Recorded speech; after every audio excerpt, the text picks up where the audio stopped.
moment. So happy and glad to be part of your morning, your Wednesday morning. So let's quickly move into this set of interesting stories. Interestingly, there is no nation that does not have its own dramas. We have ours too, and we keep talking about our dramas so that we can make it more interesting and probably solve all the problems. Well, before we start doing that, let me quickly welcome Bayo Obundemo to our studio once again. Good morning, sir. Good morning, Debo. Good to have you again. My pleasure being here. Thank you, Cecil, for joining us. Proper good morning. I'm sir. sorry, last week I had to be in Ugeli, Delta State, and that's why you couldn't have me physically here. But we thank God that despite the journey, we were able to still reach our people. I was afraid about the network, but thank God we were able to manage. To manage through. To manage through. Okay, so okay, let's set the ball rolling this morning. It's sharing news. It has been in the news for about 20 hours now, or almost. At last, Port Harcourt Refinery begins production, and this is according to the Punch. The Port Harcourt Refinery has finally production of petroleum products. Thus, after several postponements, the Port Harcourt Refinery has finally commenced. The Nigerian National Petroleum Company Limited confirmed this to Punch correspondent on Tuesday, and the NNPCL spokesperson, Mr. Olufemi Shuneye, said the loading of trucks had since commenced at the depot. Now, 60,000, because we have two refineries in Port Harcourt. So, for people not to get it twisted, one is 60,000 capacity, one is 150,000 capacity. Now, the 60,000 has been reactivated this time around, and said of trucks will be going there to load per day. I want you to shed light on this. Then, how did you receive this information? Well, thank you and good morning once again. If you're asking me to shed more light, I would say that am I really in the position to do that? I'm not working with NNPCL. I'm just a Nigerian, just like you are too, and we all heard the news. We all read about it, and in a way, we'll say that kudos to the federal government. We want to say we are happy that finally a part of the Port Harcourt refinery has been reactivated, and like we read, loading has started yesterday, and it's 70,000. I mean, 70% of its installed capacity. What it is loading now, that's talking about 60,000 barrel per day, which when calculated would come to about 1.4 million liters of fuel per day. But then you ask yourself, what is the quantum of that liters of fuel with regards to the totality of what we consume, that we are said to be consuming every day? It has been put at 32 million liters, sometime at 45 million, and sometime at 60 million liters of fuel per day. So if we are talking of 60,000 barrel per day, and it's coming to about 1.4 million liters of fuel. Well, we say remove that from 60, and it comes to what do you have, 59 point something.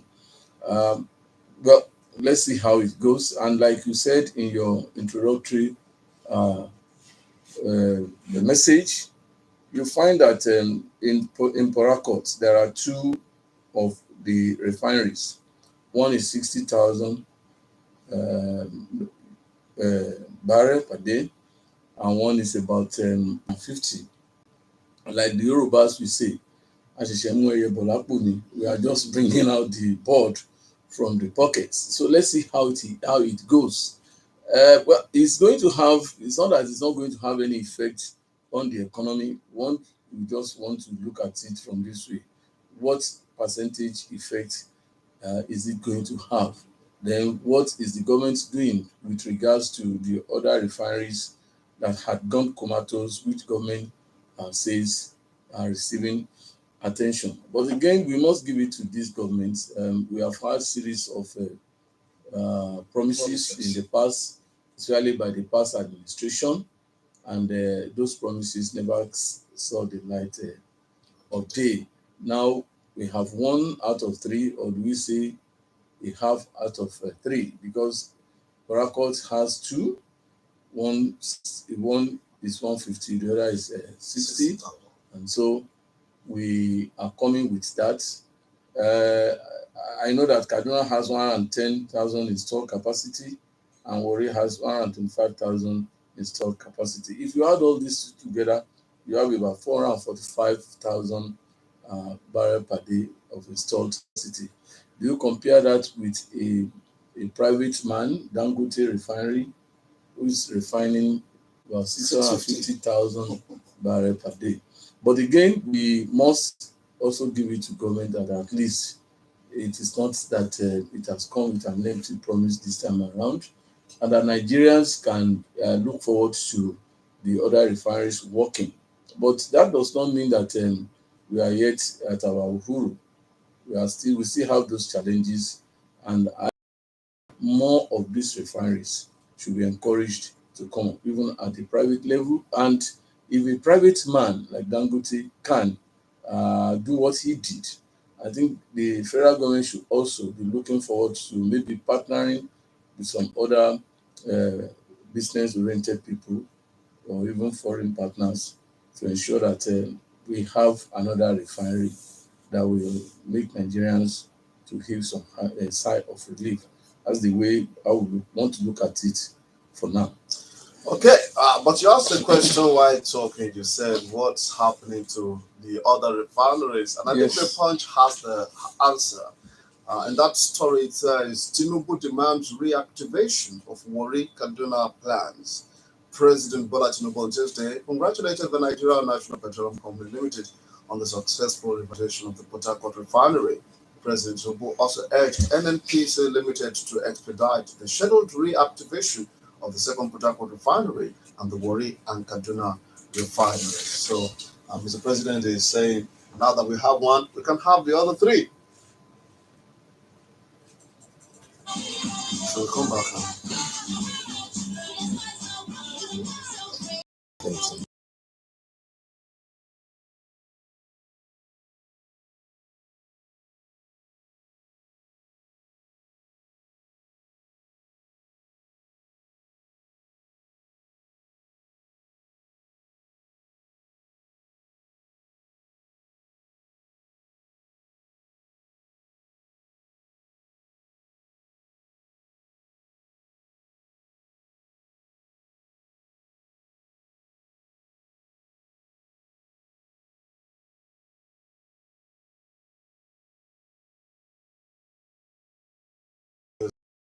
I know. And we read that Mr. President actually congratulated the NNPCL. I said it is not for us to congratulate Mr. President, because we know how far we have come in this. I mean, this issue of refinery is going to work, it's not going to work, it's going to work. Whether it's not going to work, it's going to work. But now we have one at least. So from there, let's go to the next story, which is also a punch story. State tax NNPCL over extra 1 trillion naira subsidy payment. It's like the issue of subsidy is an hydra-headed matter, and the point is saying that the National Petroleum Company Limited has requested an additional subsidy fund of 1.19 trillion naira for July 2024, citing exchange rate differentials on premium motor spirit importation and joint venture taxes, according to the next report in the Punch. But state governments are saying the National Oil Company should look twice before making such a request. They raised concerns over NNPCL's accounting practices and some other issues around it, when Nigerians already believe that any issue around subsidy should not be mentioned again because of the way the subsidy issues have gone and Nigerians have been made to even pay. Well, I think it sounds funny, so to say. I don't think we should, at this point in time now, be talking about subsidy again. Remember, the president on his inauguration just raised a finger of his left hand and said, "Subsidy is gone." My simple reaction to that will be, let them at their level go and resolve the issue.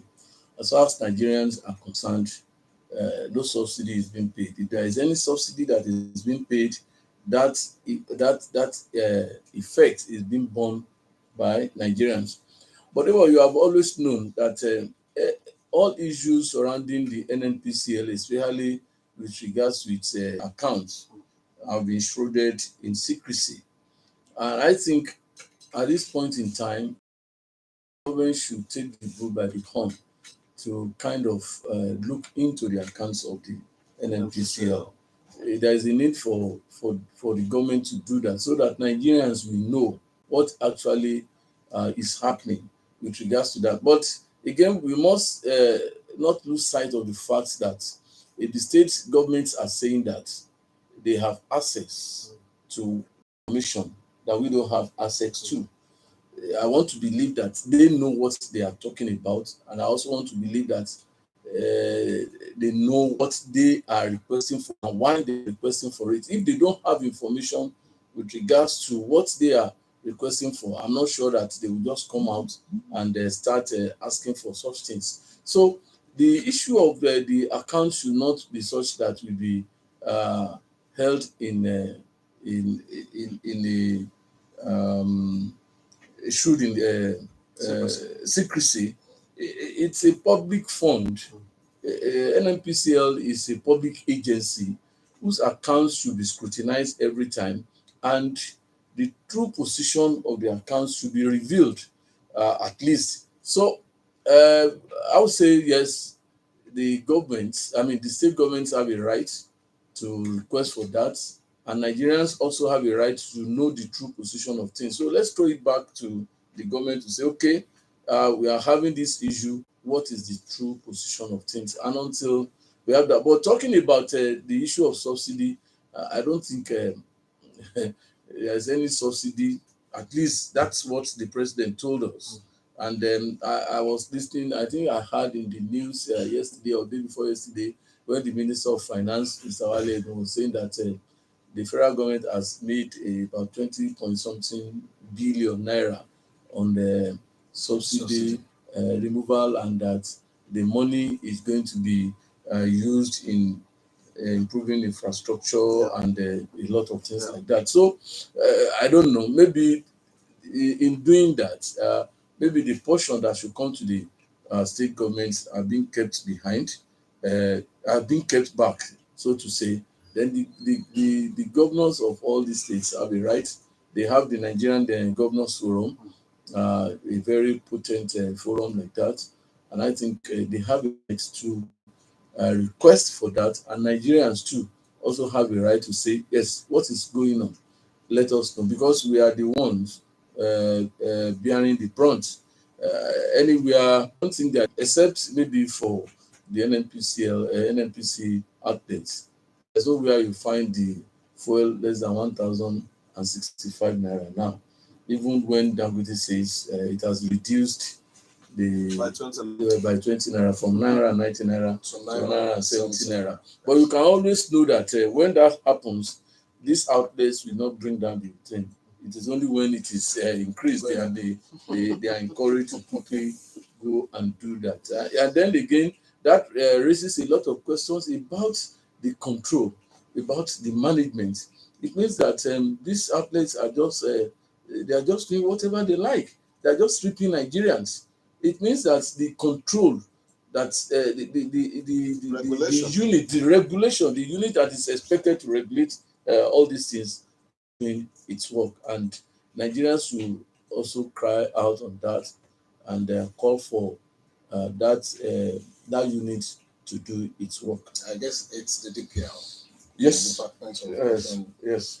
Now, quickly to this one before we open the phone lines. This lovely morning, it's on the economy. CBN raises MPR to 27.50%. And this is according to the Nation. The Monetary Policy Committee (MPC) of the Central Bank of Nigeria (CBN) has raised the monetary policy rate (MPR) by 25 basis points to 27.50% from 27.25%, citing inflationary pressures as a key factor. This decision was contained and announced in the conclusion of the final NPC meeting for 2024 held in Abuja by the CBN Governor Mr. Olayemi Kadoso. Now they are citing inflationary pressures as a key factor for increasing the NPR by 25 basis points. What have you to say about it? And what's the fate of Nigerians? And how optimistic should we be that these things will still come down eventually? Well, if you're asking about the fate of Nigerians, I would say that that's a question that cannot be answered by anybody because I'm sure that Nigerians have been at the receiving end and there is no one to actually assist us.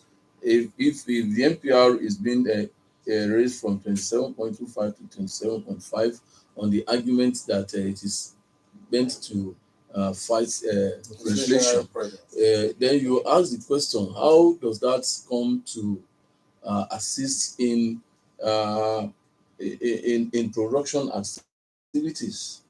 Uh, what are those things? What are those measures apart from increasing the NPR that should be taken by government?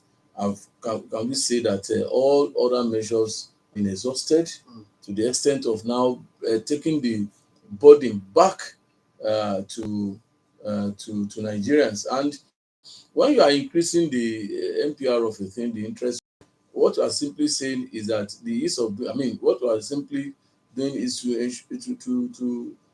make the ease of doing business difficult again. And how do you fight inflation if the production activities are not encouraged? I mean, we are saying that Nigerians should not import goods and products.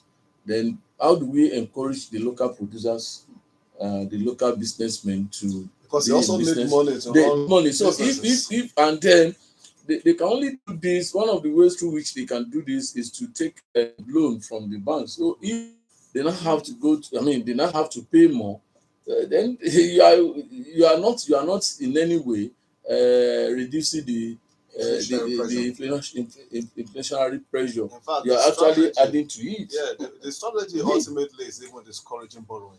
Of course, that is So the meaning. Now, if you cannot borrow or you go to the bank and the terms are so stringent, then how is it not going to affect production activities? And when you are not producing, when you are not encouraging local production, are you saying that people should not look for alternatives? And the alternative will be to go and import. And when we import, we put pressure again on the economy, and inflation keeps skyrocketing. I think the government should be encouraged to, I mean, go back to the drawing board, ask its economic team to look into other areas through which the economy can be assisted. This one is not too good for business activities. Tinubu will release Nnamdi Kanu. Bianca Ojukwu said this to Nigeria's Minister of Foreign Affairs, Ambassador Bianca Ojukwu, has expressed confidence that President Bola Tinubu will release the detained leader of the indigenous people of Biafra, IPOB, Muazi Nnamdi Kanu. Speaking during the 13th memorial anniversary of the late Dame Chukwuemeka Ojukwu in Owerri on Tuesday, Ambassador Ojukwu said she believed President Tinubu understands the importance of Kanu's release. Well, I think that part of the country still holds on to that hope that Nnamdi Kanu would be released.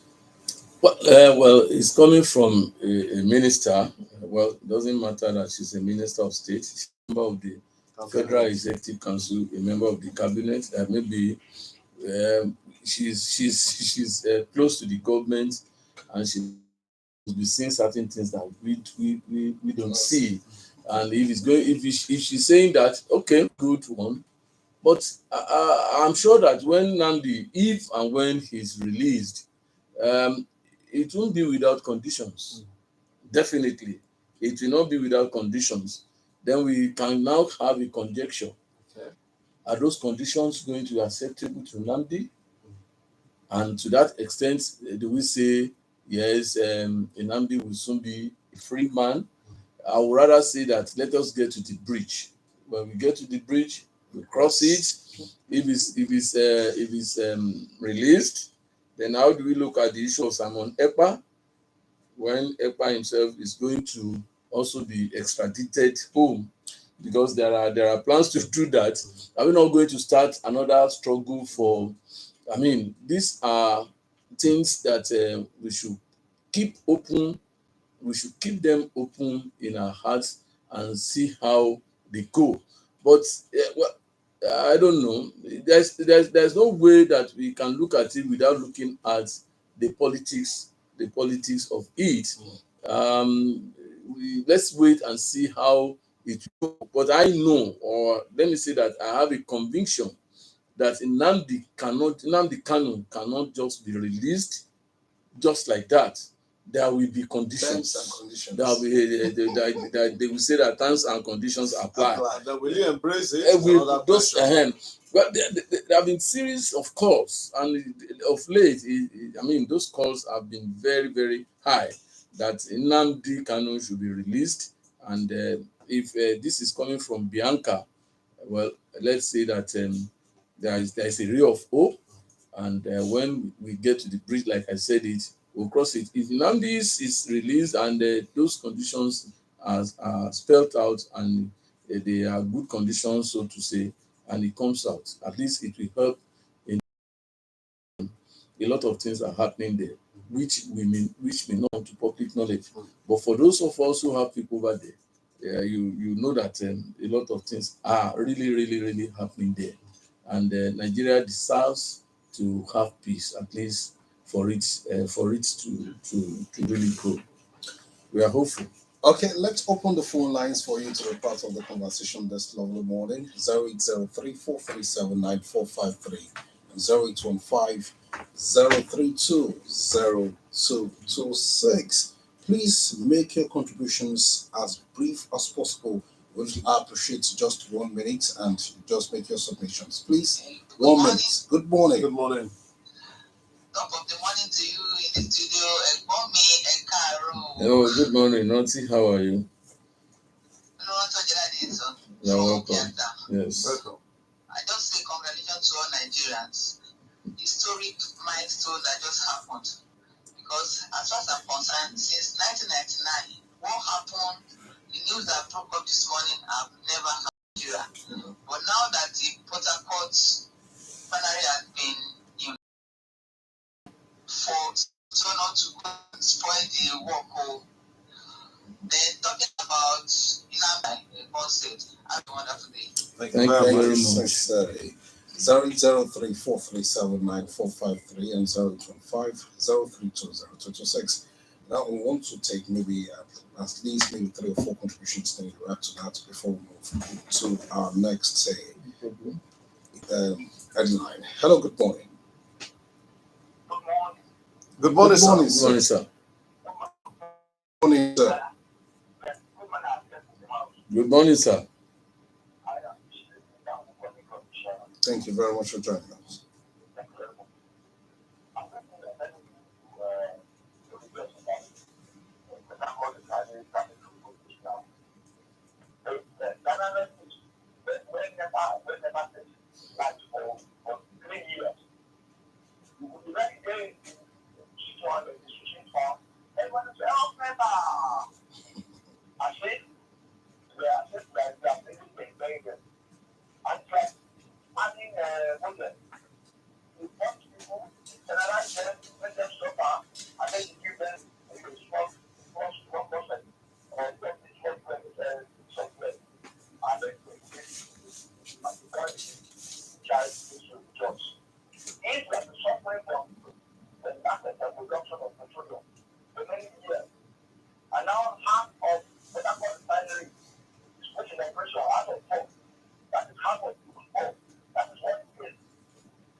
Okay, thank you very much.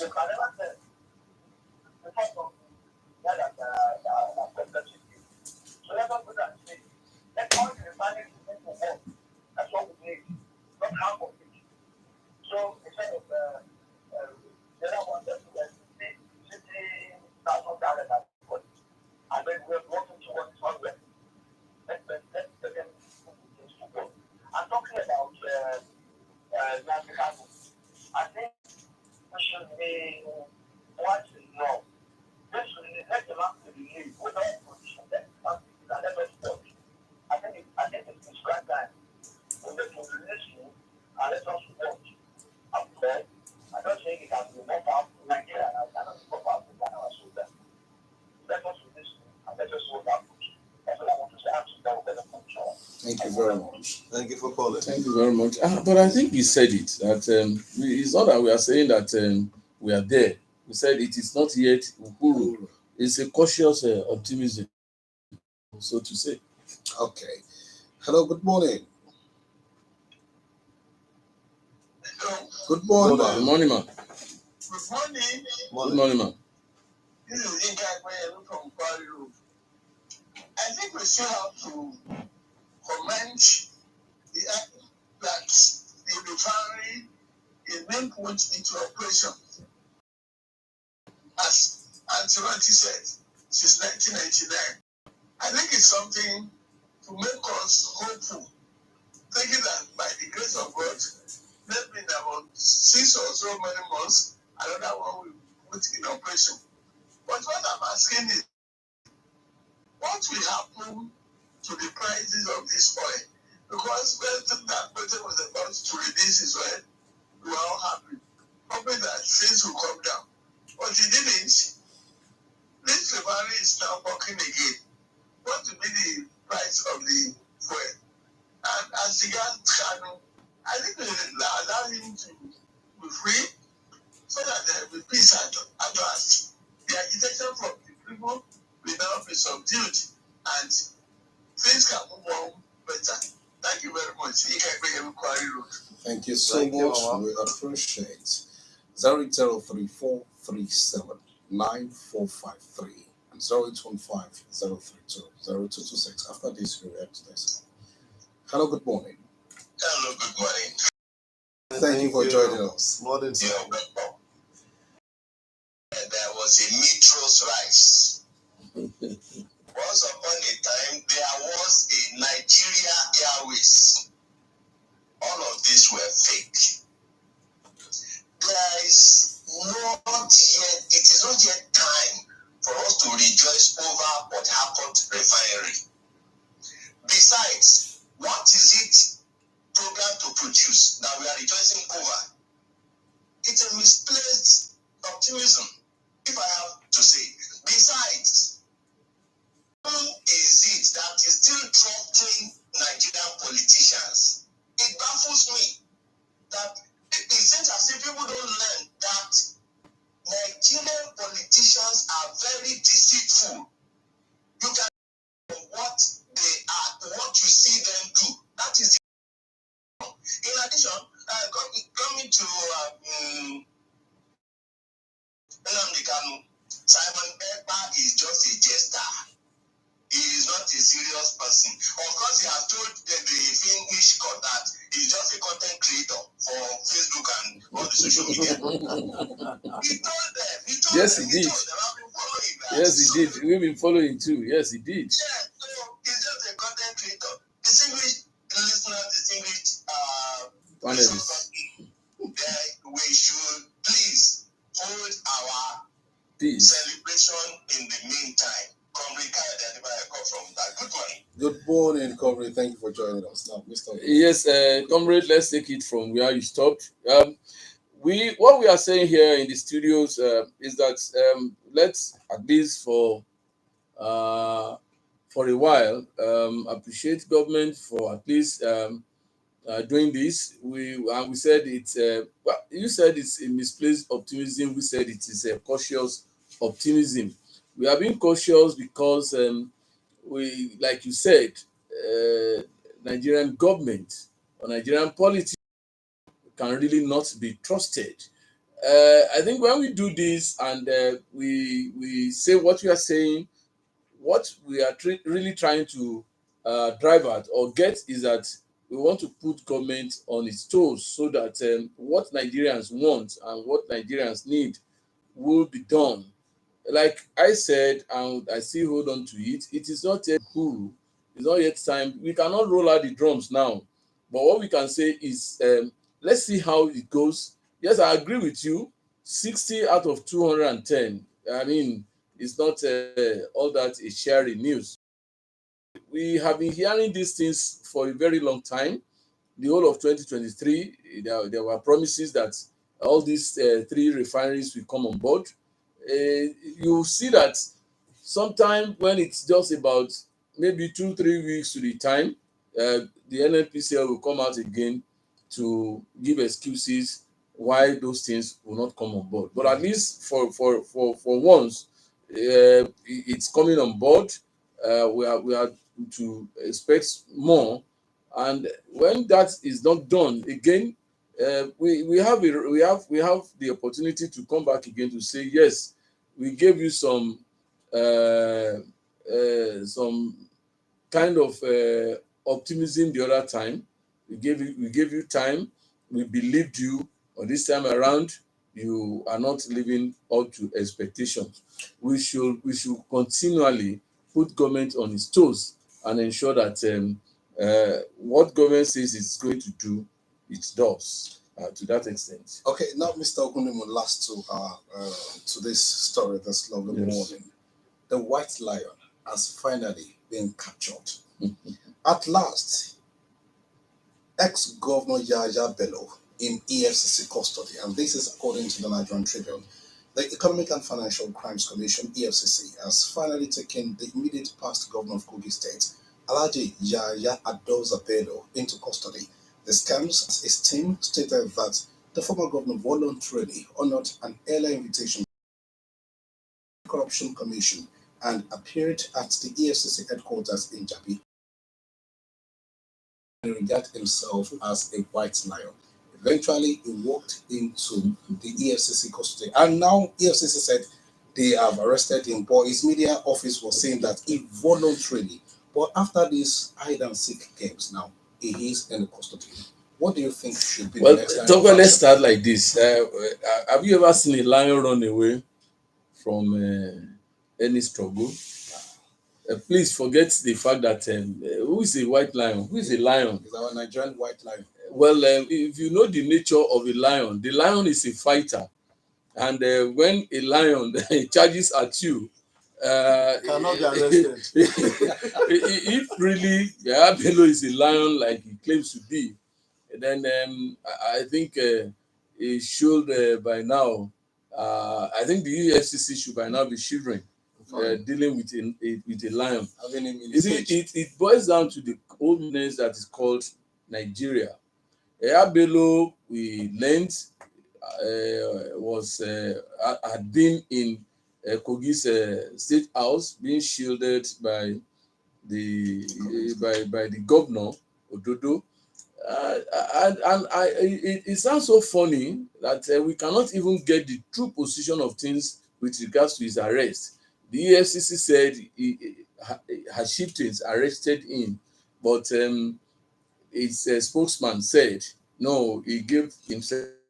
But whichever way it is, Yahya Bello should be made to face the music.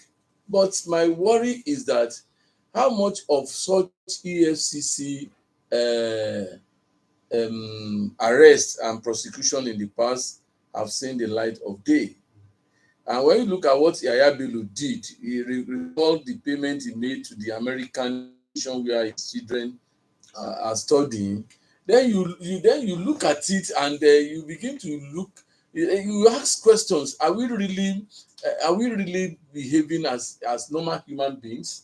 Somebody was paying for a service that was yet to be rendered. Was paying ahead in advance, was paying ahead of time. Whereas if you go to Kogi State, there are no attention. What I think we should begin to look at the Chinese option. Except we do that, how many prosecutions have the EFCC been able to do successfully? By the time you look at it now, I mean, now that he has been arrested or detained, so to say, then they will take him to court. His lawyers will argue for bail and all of that. The court may likely grant the bail. He becomes a free man, and the case the case lingers. So for heaven's sake and for crying out loud, how can a country develop like this? It's so saddening that we find that in this age we still find ourselves in this kind of situation. Let's see how you see. I think the FCC is in the eye of the storm, and Nigerians are watching. We are not to watch. You remember News Watch, and when tell says no, we are not going to watch, we are going to tell. So we will not only watch, we also tell when the time comes. Now, it sounds funny. Yeah, Mr. Bayo, it sometimes baffles me that sometimes VIP like this that are meant to lay good examples. Sometimes when we look at the poor in the society, the outlaws in the society, it's easy for them to locate wherever they are within the country and they're prosecuted. But when it comes to these areas of some very important personalities in a country like ex-political office holders, you hear presidential pardon, this and that. It has happened to some past governors in this country, though they were sentenced to jail and eventually they were given presidential pardon. And they said, go and sin no more. And their criminal records have been torn. Well, that is the tragedy of the Nigerian situation. And that's why I called for the Chinese treatment. In Chinese, even if you had been buried, your charred body will have whatever remains, whatever remains of whatever of your body will still be made to face judgment. Until we start to ensure that prosecution are not only done, but are taken to the way, the stage they should be taken to, we will continue like this. And whoever is giving whatever pardon,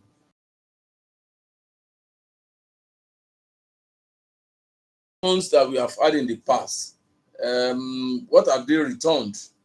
And when such things, if they were indeed returned, what became of all those things? You remember the case of the former Accountant General of the Federation that went with about 97 billion naira.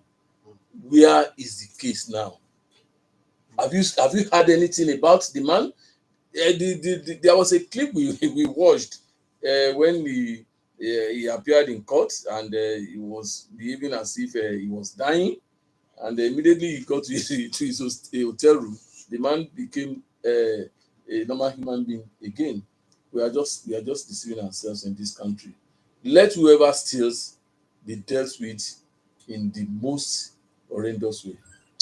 Until we do that, we are just deceiving ourselves. Okay, let the rights be done in our dear country, and that is how we drop the anchor on the midweek edition of a flagship program, Morning Flight, on your Spanner station, which is 90.5 FM. Special thanks once again to our guest and administrator and a public affairs analyst, Mr. Bayo Hukunemo. Thank you so much for your time on the program. Thank you so much. It's been quite fantastic this morning. Yeah.